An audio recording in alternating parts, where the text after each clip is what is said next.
Well, I think required complexity. If you actually look at it, look at the engine of a Ferrari. There's a Porsche over there.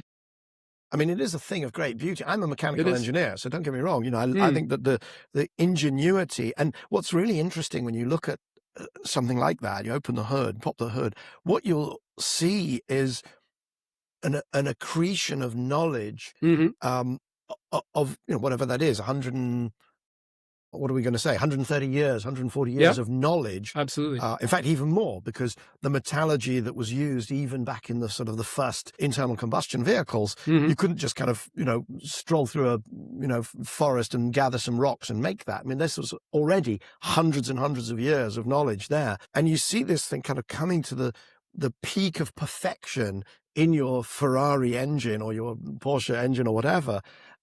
And then there's just a jump to a different learning curve and a different technology platform, which outperforms. I saw a YouTube video a few weeks ago, and it was a bunch of supercars against, I think it was a Hyundai Ioniq something, whatever.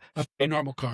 It looked like a family car. And it was obviously the one with the 4-wheel, hub-mounted motors, and it was the top end. But it was fundamentally it was $100,000 vehicle. Yeah, and it was up against ultimately they put I think it was a Bugatti Veyron or whatever. Right, yeah. But they started with the Jaguar, the Porsche, the whatever, and it was and they did a drag race, and it was a race for second place. There were these $500,000, 200,000 to $1 million cars just being yomped by this sort of family hatchback, sort of mini SUV thing, and it was it's poignant, right? Because these are beauties of engineering, but they're just being utterly outclassed. Yeah, utterly outclassed. Exactly. And that's where we live. That's where we live. So you can either try and fight that. And I was in Japan a couple of years ago trying to explain to them that fuel cells, hydrogen fuel cell cars were not going to be a thing. And they said, but you don't understand, Mr. Liebreich, how many jobs in Japan depend on the car industry and on the motor industry.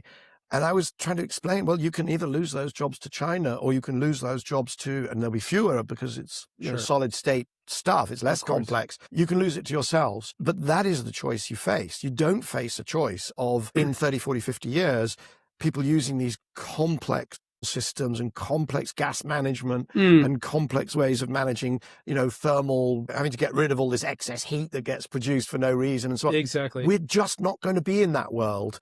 So you have to kind of live in the real world.